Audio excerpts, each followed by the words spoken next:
고린도전서 2장 6절에서 16절까지의 말씀입니다. 우리 한 절씩 교독하겠습니다. 그러나 우리가 온전한 자들 중에서는 지혜를 말하노니 이는 이 세상의 지혜가 아니요 또 이 세상에서 없어질 통치자들의 지혜도 아니요 오직 은밀한 가운데 있는 하나님의 지혜를 말하는 것으로서 곧 감추어졌던 것인데 하나님이 우리의 영광을 위하여 만세전에 미리 정하신 것이라.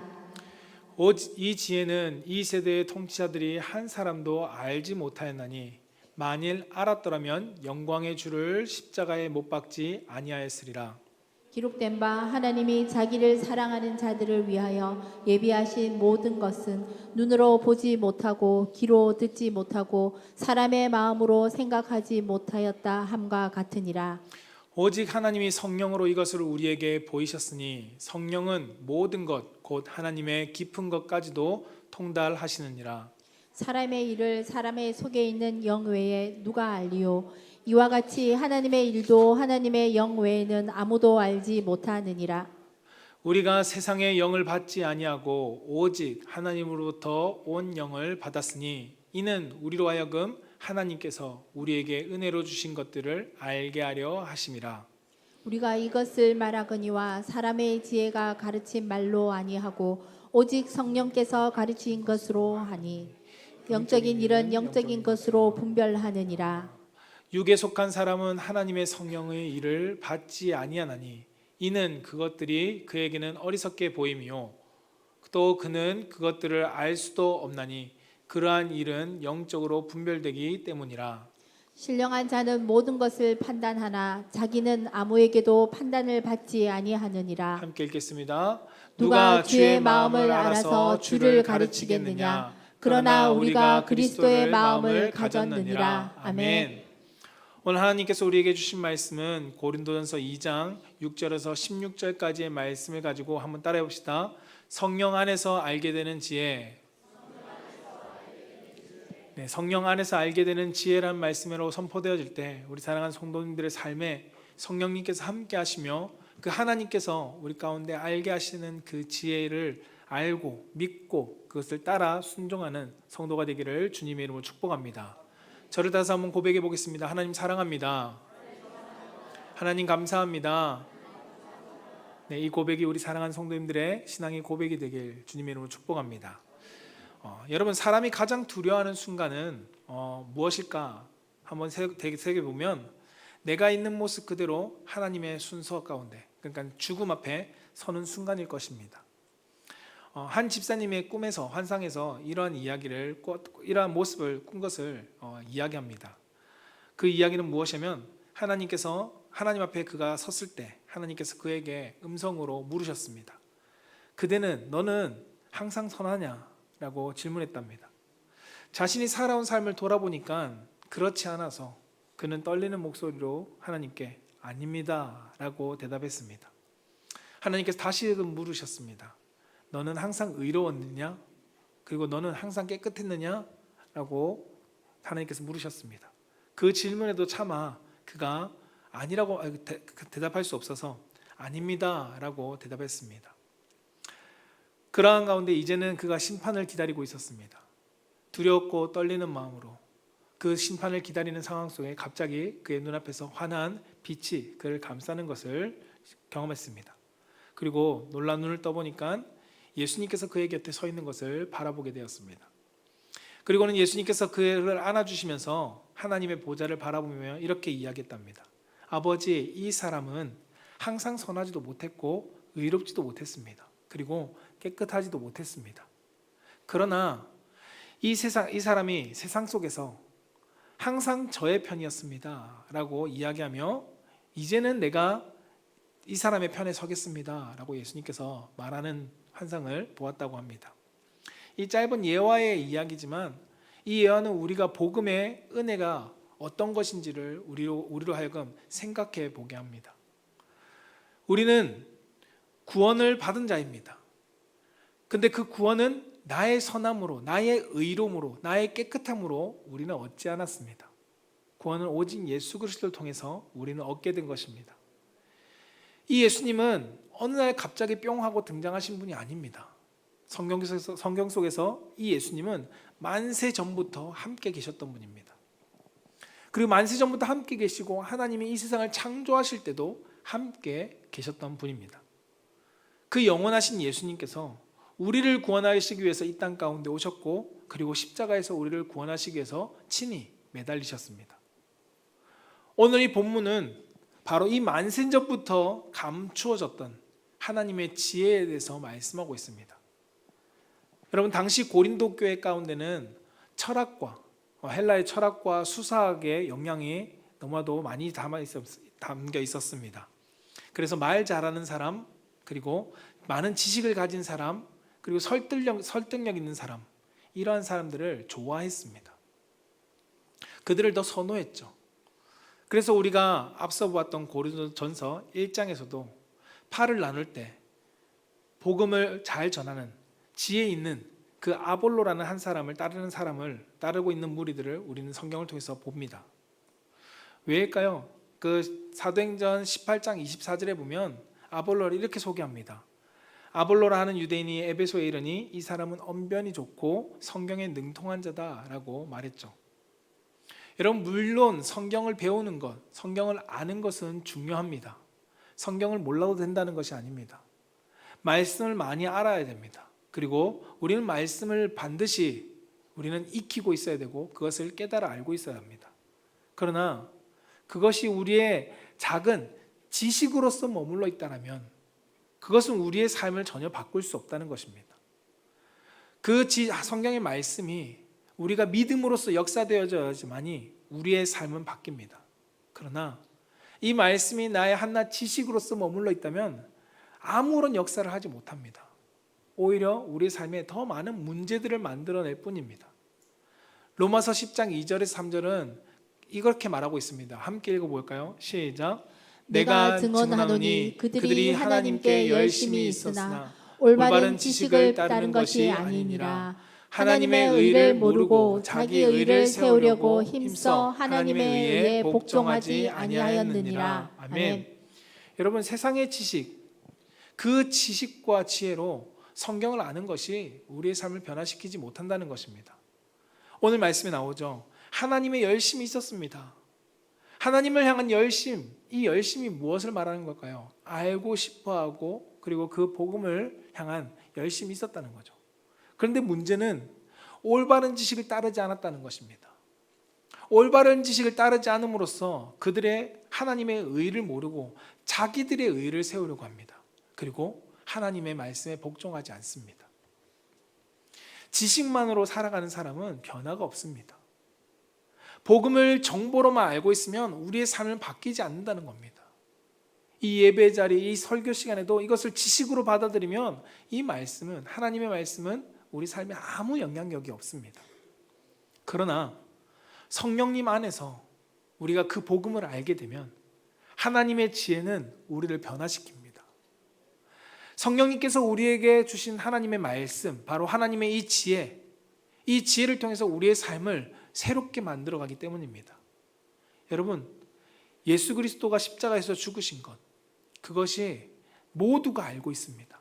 그러나 그것을 성령님을 통해서 깨달아 아는 사람, 그 성령님이 우리에게 그 말씀을 알게 하는 사람은 그 생각이 바뀌어지고 그리고 마음이 바뀌어지고 삶의 방향이 바뀌어지게 된다는 것입니다.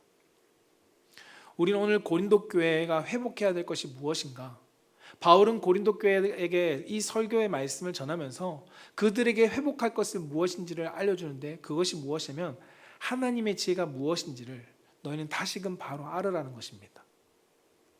저는 우리 사랑하는 성도님들이 우리 안에 계신 성령님을 통해서 오늘 고린도 교회 성도들 가운데 이야기하는 것과 같이 우리의 삶에도 하나님의 지식을 바로 알므로써 우리의 신앙이, 우리의 삶이 하나님의 은혜 속에서 변화되어지고 새로워지는 놀라운 은혜가 있기를 주님의 이름으로 축복합니다. 그 첫 번째가 무엇이냐면 한번 따라해 봅시다. 하나님의 지혜로 영원전에 계획하신 구원을 알게 합니다. 네, 영원전에 계획하신 구원을 무엇으로 알게 하냐면 하나님의 지혜로 알게 한다는 것입니다. 오늘 7절 8절 말씀을 같이 한번 읽어볼까요? 시작. 오직 은밀한 가운데 있는 하나님의 지혜를 말하는 것으로서 곧 감추어졌던 것인데 하나님이 우리의 영광을 위하여 만세 전에 미리 정하신 것이라. 이 지혜는 이 세대의 통치자들이 한 사람도 알지 못하였나니 만일 알았더라면 영광의 주를 십자가에 못 박지 아니하였으리라. 아멘. 이 말씀 속에 보면 바울은 지혜를 소개합니다. 어떤 지혜를요? 하나님의 지혜를 소개합니다. 하나님의 지혜는 은밀하게 감추어졌던 것이라고 성경은 말씀하고 있죠. 하나님은 이 지혜를 감추어 두셨습니다. 그러나 이 지혜는 갑자기 나타난 것이 아닙니다. 왜요? 감추어져 있었기 때문에 이미 계획되어 있던 것입니다. 그러나 우리는 알지 못했던 것이죠. 이 우리를 위해서 하나님께서 감추어 놓으신 이 지혜를 하나님께서 이제 드러내셨습니다. 누구를 위해서요? 우리를 위해서. 이 세상을 창조하실 때부터 만세 전부터 감추어졌던 비밀인데 하나님의 때에 하나님께서 이 지혜를 풀어내십니다. 그런데 중요한 것은 이 지혜를 많은 사람들이 들었지만 그것을 알지는 못했다라고 성경은 말씀합니다. 한 사람도 알지 못했다. 8절에는 이 지혜는 이 세대의 통치자들이 한 사람도 알지 못했다라고 말씀합니다. 여러분, 이 지혜는 무엇일까요? 이 하나님의 지혜는 고린도전서 1장 24절에서 이미 무엇인지 밝혀주었습니다. 함께 한번 읽어볼까요? 시작. 오직 부르심을 받은 자들에게는 유대인이나 헬라인이나 그리스도는 하나님의 능력이요 하나님의 지혜니라. 아멘. 이미 뭐라고요? 유대인이나 헬라인이나 그리스도를 하나님의 능력이요 뭐라고? 하나님의 지혜다라고 말씀합니다. 누가요? 그리스도가. 하나님의 지혜가 바로 그리스도입니다. 바울은 고린도 교회 성도들 가운데 우리를 위해서 만세 전부터 함께 계셨고 준비되어져 계셨던 예수님, 그 예수님을 너희들은 바로 알라는 것입니다. 하나님이 이미 너희들 위해서 준비하셨던 그 복음, 하나님의 지혜, 그것을 너희들 가운데 다시금 알려준다라고 말씀하고 있는 거죠. 여러분, 그런데 이 복음은 모든 사람들에게 드러났던 것입니다. 숨겨져 있다가 예수님께서 이 땅 가운데 오시고 그리고 십자가에서 모든 죄인들을 위해서 죽으시고 그리고 부활하심으로써 모든 사람들 가운데 밝히 드러내 주셨습니다. 그런데 중요한 것은 모든 사람이 그 하나님의 지혜를 깨달아 알지는 못한다는 것입니다. 예수님은 드러나 예수님을 알지만 그러나 그 참 예수님에 대해서 진짜를 알지 못한다는 거죠. 복음이신 예수님께서 이 땅 가운데 오셨습니다. 그러나 유대인 가운데 자신을 드러내고 증거하셨습니다. 그러나 그들은 예수 그리스도를 알려고 하지 않았습니다. 여기서 알면 믿으려고 하지 않았다는 겁니다. 하나님께서 세상을 구원하기 위해서 예수 그리스도를 보내주셨는데 영원 전부터 준비했던 예수님을 보내주셨는데 그 증거를 보고도 그들은 하나님의 지혜를 아무도 수용하지 않고 받아들이지 않았습니다. 골로새서 1장 26절에서 27절은 쉬운 성경으로 이렇게 말씀합니다. 같이 한번 읽어볼까요? 시작. 이 말씀은 이 세상 처음부터 모든 사람에게 숨겨져 왔던 비밀이었는데 이제 하나님을 사랑하는 백성들에게 알려주셨습니다. 모든 사람을 위한 풍성하고도 영광스러운 진리의 말씀을 하나님께서는 이 세상 만민에게 알리신 것입니다. 이 진리는 바로 그리스도 자신이며 여러분 안에 계십니다. 그분만이 영광스러운 소망이 되십니다. 아멘. 이 세상에 하나님의 백성들 가운데 알려주셨다라고 말씀합니다. 숨겼던 비밀을 하나님께서 풀어놓으셨습니다. 언제부터 숨겼던 거요? 영원 전부터, 아담이 범죄하기 이전부터 숨겨져 있던 그 예수 그리스도를 통한 구원, 그 구원을 하나님께서 풀어내셨습니다. 누구에게 알게 하셨다고요? 고린도전서 1장 24절에서는 부름받은 자들에게 알려주셨습니다. 골로새서 1장 26절에서 27절은 하나님을 사랑하는 백성들에게 알려주셨다라고 말합니다. 골로새서 1장 26절에서 27절에는 하나님을 사랑하는 자들, 그리고 로마서에서는 믿고 순종하는 자들, 그리고 마태복음 13장 11절과 동일한 내용을 담고 있는 마가복음과 누가복음에서는 예수님을 따르는 제자들에게 영원전부터 계획하셨던 하나님의 지혜를 그들 가운데 알려주셨다는 겁니다. 하나님의 구원의 역사를 그들 가운데 알려주셨습니다. 여러분, 하나님은 지금도 그 하나님의 구원의 계획을 우리 가운데 드러내십니다. 숨기지 않으셨습니다. 숨겨져 있던 것을 이제 우리에게 풀어주셨습니다. 그런데 예수님 시대에도 그러하고 바울이 복음을 전하고 있던 초대교회 시대도 그러하고 그리고 지금도 그 하나님의 지혜는 전해지고 있지만 그러나 여전히 알려고 하지 않는 사람들이 너무나도 많다는 겁니다. 모두에게 전해졌지만 모든 사람이 그것을 알려고 하지는 않습니다. 여러분이 아시는 것처럼 복음에 문제가 있어서일까요? 복음에는 전혀 문제가 없습니다. 그러나 복음을 받으려고 하지 않는 사람들, 이들이 하나님의 지혜를 믿으려고 하지 않기 때문에 복음의 역사는 그들 가운데 능력으로 나타나지 않는다는 것입니다. 고린도후서 4장 3절에서 4절은 이렇게 말씀합니다. 함께 읽어보겠습니다. 시작. 만일 우리의 복음이 가려졌으면 망하는 자들에게 가려진 것이라. 그 중에 이 세상의 신이 믿지 아니하는 자들의 마음을 혼미하게 하여 그리스도의 영광의 복음의 광채가 비치지 못하게 함이니 그리스도는 하나님의 형상이니라. 아멘. 여러분, 우리가 때때로 이런 경험을 해보신 적이 있으실 겁니다. 무슨 경험이냐면 여러분 눈앞에 물건을 두고 한참 동안 찾아 헤매신 경험, 아마도 많은 분들이 있으실 겁니다. 여러분, 물건을 찾지 못한 것이 아니라 물건이 없는 것이 아니라 내가 찾지 못한 것입니다. 이처럼 영적인 눈이 가려지면 복음을 아무도 받아들이려고 하지 않는다는 겁니다. 복음에 문제가 있어서가 아닙니다. 복음이 문제가 아니라 내가 그것을 보지 못하기 때문에, 믿으려고 하지 않기 때문입니다. 오늘 고린도후서는 하나님의 지혜를 가린 존재가 있다라고 설명하고 있습니다. 4절 말씀에 뭐라고요? 세상의 신이 사람의 마음의 눈을 가려서 하나님이 영원전부터 계획하셨던 그 복음의 놀라운 계획, 그 구원을 알지 못한다라는 겁니다. 하나님의 구원의 지혜, 하나님의 지혜인 예수 그리스도, 그분이 선포되어집니다. 지금도 많은 곳에서 예수 그리스도의 하나님의 지혜를 선포하고 있습니다. 그러나 모든 사람들이 깨닫고 그것을 받아들이는 것은 아니죠. 사랑하는 성도 여러분, 하나님의 구원의 지혜를 믿음으로 받은 사람들이 누구냐? 바로 성도라고 합니다. 여러분들을 향해서 성도라고 하는 이유는 여러분들 마음 가운데 하나님의 지혜를 나는 받았다, 그리고 그것을 내가 믿고 있다 라고 고백하기 때문에 우리는 성도라고 부릅니다. 저는 우리 사랑하는 성도님들이 하나님의 지혜이신 예수 그리스도, 그분 안에서 여러분들이 거룩한 백성으로서 살아갈 수 있기를 축복합니다. 하나님의 지혜는 우리의 삶을 변화시킵니다.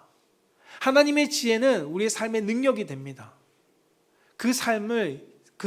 여러분들의 삶을 그 하나님의 지혜로, 그 능력으로 변화시키고 새롭게 하시는 은혜를 경험하는 성도가 되기를 주님의 이름으로 축복합니다. 그렇다면 우리는 하나님의 지혜이신 예수 그리스도를 어떻게 믿게 되었을까? 여러분, 어떻게 여러분들이 하나님의 지혜를 받게 되었나요? 성경은 그것을 두 번째로 이야기해 주고 있습니다. 함께 따라해 봅시다. 하나님의 지혜를 성령님이 알게 하십니다. 네, 하나님의 지혜를 성령님께서 알게 하신다는 겁니다. 오늘 고린도전서 2장 10절 11절 말씀을 같이 한번 읽어보겠습니다. 시작. 오직 하나님이 성령으로 이것을 우리에게 보이셨으니 성령은 모든 것 곧 하나님의 깊은 것까지도 통달하시느니라. 사람의 일을 사람의 속에 있는 영 외에 누가 알리요? 이와 같이 하나님의 일도 하나님의 영 외에는 아무도 알지 못하느니라. 아멘. 여러분, 모든 이들에게 하나님께서 복음을 증거하셨습니다. 하나님의 지혜를 알리셨죠. 하나님의 지혜이신 예수 그리스도를 모든 사람들 가운데 증거해 주셨습니다. 그것을 믿는 자와 믿지 않는 자의 차이는 무엇일까? 그것은 바로 오늘 본문이 말씀하고 있듯이 성령님께서 알게 해주셨느냐, 아니면 성령님의 은혜가 그들 가운데 미치지 못했느냐의 차이입니다. 오늘 본문 속에서는 하나님은 깊은 것까지도 통달하시는 분이다 라고 말씀합니다. 사람의 지혜로 하나님의 지혜를 우리는 알 수 없습니다. 하나님의 지혜는 하나님의 영으로만이 우리가 알 수 있음을 오늘 성경은 우리 가운데 말씀하고 있습니다. 그래서 11절 말씀하듯이 하나님의 영 외에는 누가 알게 하겠냐. 하나님의 지혜를 알게 하는 분은 하나님의 영이다라는 것입니다. 그래서 12절에 바울은 이렇게 설명합니다. 12절 말씀 같이 한번 읽어봅시다. 시작. 우리가 세상의 영을 받지 아니하고 오직 하나님으로부터 온 영을 받았으니 이는 우리로 하여금 하나님께서 우리에게 은혜로 주신 것들을 알게 하려 하심이라. 아멘. 하나님께서 우리에게 주신 놀라운 은혜를 알게 하시려고 뭐 하셨다고요? 하나님의 영을 우리 가운데 주셨다는 겁니다. 그 하나님의 영이 누구시죠? 성령님이십니다. 예수님께서도 우리에게 말씀하셨죠. 내가 너희들 떠난다. 그러나 내가 떠나야지만이 너희들 가운데 성령님이 오셔서 너희를 도우실 거다라고 말씀하셨습니다. 하나님께서 보내신 성령님께서 함께 하시며 우리에게 하나님의 지혜를 깨달아야 알게 하시고 하나님의 지혜의 능력으로 살아냄으로써 우리의 삶을 하나님이 기뻐하시는 삶으로 살아가도록 인도해 주십니다. 요한복음 4장 26절은 그래서 우리에게 이렇게 가르칩니다. 함께 읽어봅시다. 시작. 보혜사 곧 아버지께서 내 이름으로 보내실 성령 그가 너희에게 모든 것을 가르치고 내가 너희에게 말한 모든 것을 생각나게 하리라. 아멘. 여러분, 성경적인 지식이 하나님에 대해서 알게 하는 것이 아닙니다. 성경의 지식을 많이 가지고 있다고 해서 하나님의 지혜를 우리가 안다? 그렇게 성경은 말하고 있지 않습니다. 신학자라고 해서 여러분 하나님의 지혜를 온전히 내가 파헤칠 수 있다라고 말하고 있지 않다는 것입니다. 여러분, 목사라고 해서 하나님의 지혜를 다 알고 그것을 온전히 믿고 살아가는 것이 아닙니다. 예수님의 시대의 종교적인 지도자들, 그들의 권위 있던 바리새인들도, 그리고 성경의 지식에 특출났던 그리고 서기관들도, 그들도 하나님의 지혜를 알지 못해서 예수 그리스도를 박해하고 예수 그리스도를 핍박하고 예수 그리스도를 십자가에 못 박았습니다. 하나님의 지혜를 알 것 같은 그 학자들까지도 하나님의 지혜를 알지 못했습니다.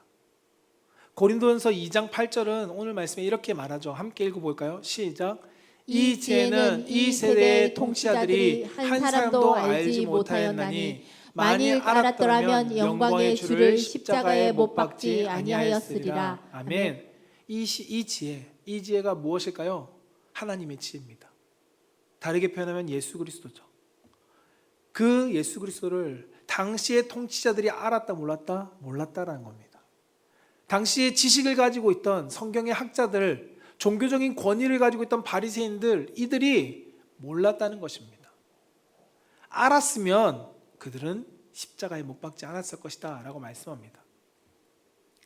그러나 바울 자신도 여러분, 예수님을 만나기 전에, 성령님이 그와 함께 하기 전에는 이 당시의 지도자들과 다르지 않았습니다. 그랬던 바울이 성령의 충만함을 받고 그리스도를 만나고 그가 변화되어지니까 하나님의 지혜를 전하는 자로 살아가게 되었습니다.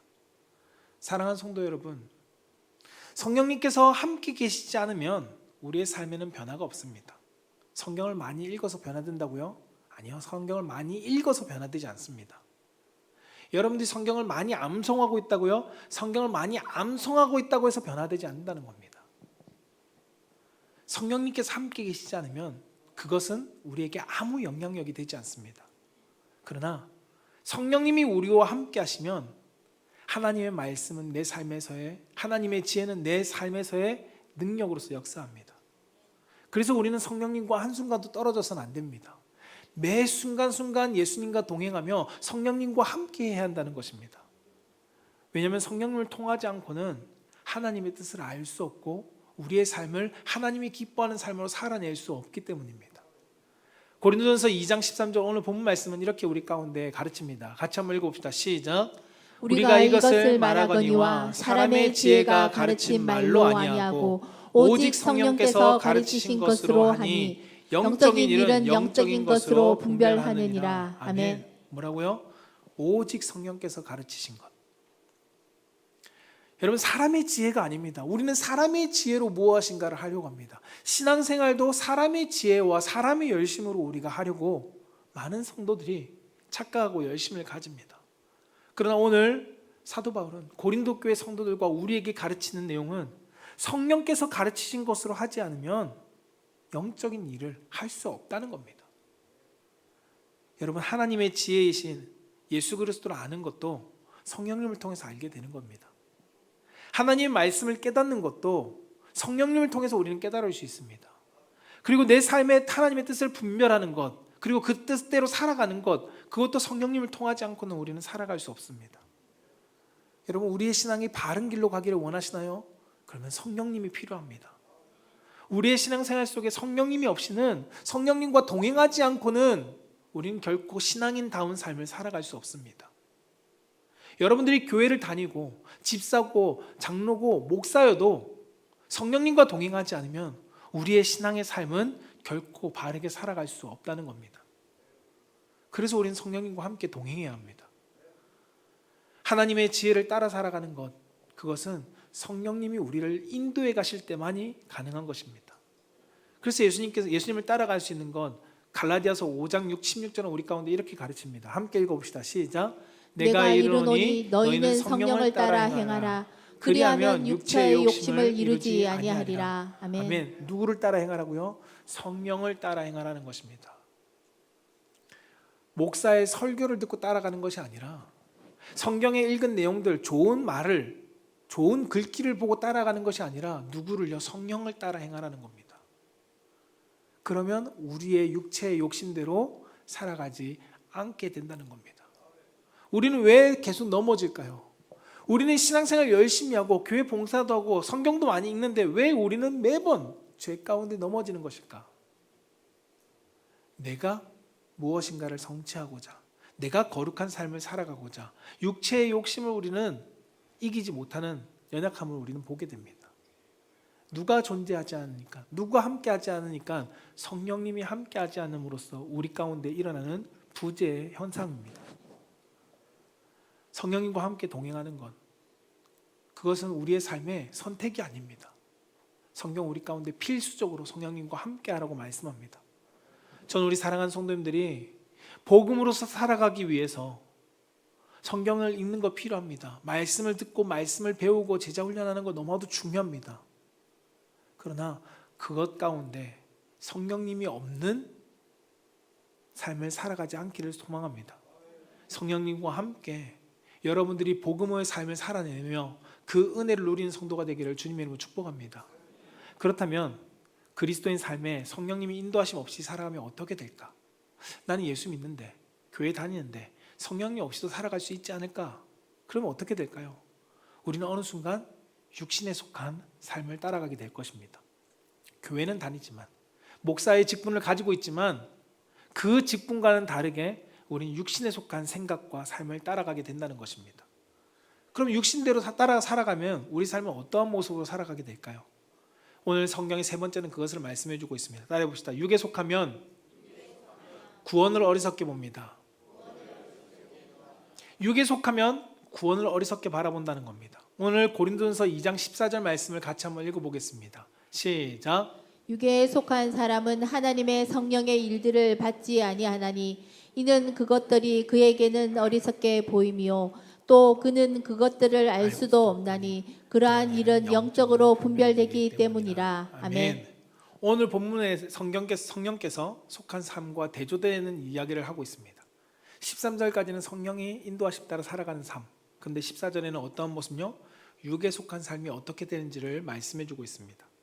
육에 속한 사람은 하나님의 성령의 일을 받는다, 받지 않는다? 받지 않는다는 겁니다. 그렇다면 성령께서 하시는 일이 무엇일까? 육에 속한 사람은 성령의 일과는 다르게 살아가는데 그 다른 것이라면 그럼 성령의 삶은 어떨까? 요한복음 16장 13절과 14절에는 성령께서 예수를 알게 하십니다. 그리고 하나님을 높이게 만듭니다. 그리고 요한복음 16장 8절에서는 죄를 깨닫고 회개하게 합니다. 그리고 요한복음 3장 5절에서 6절 말씀에는 우리로 하여금 거듭나게 해주시고 새 사람이 되게 해주십니다. 로마서 8장 26절에서는 우리가 기도할 수 있도록 우리에게 능력과 도우심을 주십니다. 사도행전 1장 8절에서는 우리가 사명을 감당할 수 있도록 우리에게 능력을 베풀어 주신다라고 말씀합니다. 누가요? 성령님이요. 이처럼 성령님과 함께하는 사람들은 이러한 능력을, 이러한 은혜를 경험하게 됩니다. 그러나 성령을 받아들이지 않으면 이러한 것이 우리 삶 가운데 없다는 것입니다. 성령의 인도하심을 거부한 사람은 육에 속한 채 살아갑니다. 하나님의 능력도 알지 못하고 예수 그리스도를 제대로 고백하지도 못하고 회개하지도 못하고 거듭나지도 못하고 기도하지도 않습니다. 그리고 내 사명을 감당하려고도 하지 않습니다. 바로 성령님과 함께하지 않는 사람의 모습이죠. 그리고 더 나아가서는 그리스도인들의 삶들을 어리석게 여깁니다. 여러분 주위에 믿지 않는 배우자나 믿지 않는 친구들, 직장 동료들, 그들이 여러분들이 하나님의 나라를 위해서 열심히 하는 모습을 보고 감동받거나 아니면 그들이 여러분들을 격려하는 일을 경험하신 적이 있으십니까? 많은 사람들은 여러분들이 하나님의 일을 위해서 열심히 할 때 여러분들을 어리석은 듯한 눈빛으로 여러분들 바라보며 이야기할 것입니다. 왜 그렇게 열심히 하냐고. 여러분, 여러분들을 인정해 주려고 하지 않습니다. 바보처럼 여기고 여러분들이 향하는 열심, 하나님의 나라를 위한 열심의 모습을 그 사람들은 격려해 주지 않습니다. 왜냐하면 그들은 영적인 분별력이 없기 때문입니다. 그들은 하나님의 지혜를 알지 못하기 때문에 이것이 얼마나 가치 있는 것이라 알지 못하기 때문에 어리석은 것처럼 여기며 살아갑니다. 여러분, 우리가 그들과 어떻게 해야 할까요? 육적인 삶을 살아가는 사람들, 육에 속한 사람들, 그들이 구원을 어리석게 바라보는 그 사람들을 우리는 어떻게 해야 될까? 많은 사람들은 그 사람을 변화시켜야 된다고 이야기합니다. 그리고 형제들에게, 가족들에게 설득하죠. 억지로라도 예수 그리스도를 믿게 하려고 합니다. 억지로라도 자리에 앉히려고 하고, 억지로 성경을 읽게 하려고 하고, 억지로라도 그 사람들이 예수 그리스도를 알게 하려고 너무나도 열심을 냅니다. 그러나 성경에 보면 우리의 설득으로도 그들은 변화되지 않는다고 말씀하고 있습니다. 오히려 우리가 그들을 설득하고 억지로 그들을 끌어낼수록 그들은 더 반감을 가지고 그들과 더 다투게 되고 오히려 그들의 더 큰 핍박을 우리는 받게 됩니다. 핍박이 무서워서 하지 말라는 것이 아닙니다. 우리의 설득이 그들을 변화시키지 않는다는 겁니다. 그러면 우리는 어떻게 해야 될까? 성령님께서 그들의 삶에 일하시도록 우리는 온전히 의지하며 나아갈 수 있어야 한다는 겁니다. 성령의 일을 받지 않는 이들을 향해서 우리는 그들이 성령의 역사가 무엇인지, 하나님의 복음이 무엇인지를 알도록 선으로 악을 이길 수 있어야 함을 성경은 우리 가운데 가르칩니다. 여러분, 우리는 그들을 축복할 수 있어야 되고요. 그들이 우리의 복음을 듣고도 변화되지 않는 모습을 통해 우리가 낙심하지 않아야 합니다. 무엇보다도 우리는 그리스도인들이 흔들리지 않아야죠. 가장 가까이 있는 가족들이 믿지 않는 것만큼 가슴 아픈 일이 없을 것입니다. 그런데 그들을 향해서 내가 여러 가지 복음의 삶을 선도 행해보고 그들에게 베풀기도 해보고 그들에게 착한 일도 해봤지만 여전히 그들의 변하지 않는 모습을 보고 우리가 낙심하게 된다면 우리는 그때부터 위기가 찾아올 것입니다. 우리의 믿음이 흔들릴 것이고요. 우리의 믿음이 흔들림으로 낙심할 때 성령님의 인도하심과 성령님의 우리의 이끄심을 슬슬 피하게 될 것입니다.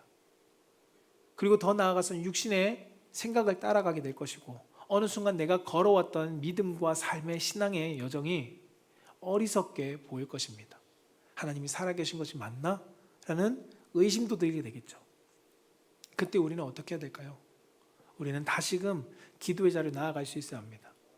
하나님의 말씀을 순종할 수 있는 자리로 나아갈 수 있어야 합니다. 성령님을 붙들 수 있어야 한다는 겁니다. 거룩한 자리를 통해서 하나님과 다시금 가까워질 수 있도록 성령님이 내 삶 가운데 역사하시도록 성령님께 나의 주권을 내어드릴 수 있어야 합니다. 그럴 때 다시금 우리는 믿음의 자리에서 회복할 수 있습니다. 우리는 믿음의 자리를 놓치는 위험한 일을 당하면 안 됩니다. 사랑하는 성도 여러분, 성령의 일을 알지 못하는 사람들은 믿음의 길을 어리석게 바라봅니다. 그것은 당연한 현상입니다.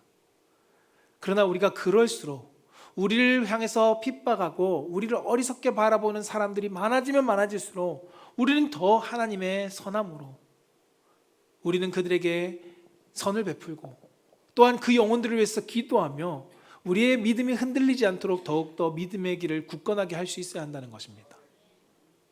그들이 육에 속해 있기 때문에 구원을 바라보지 못하는 거구나.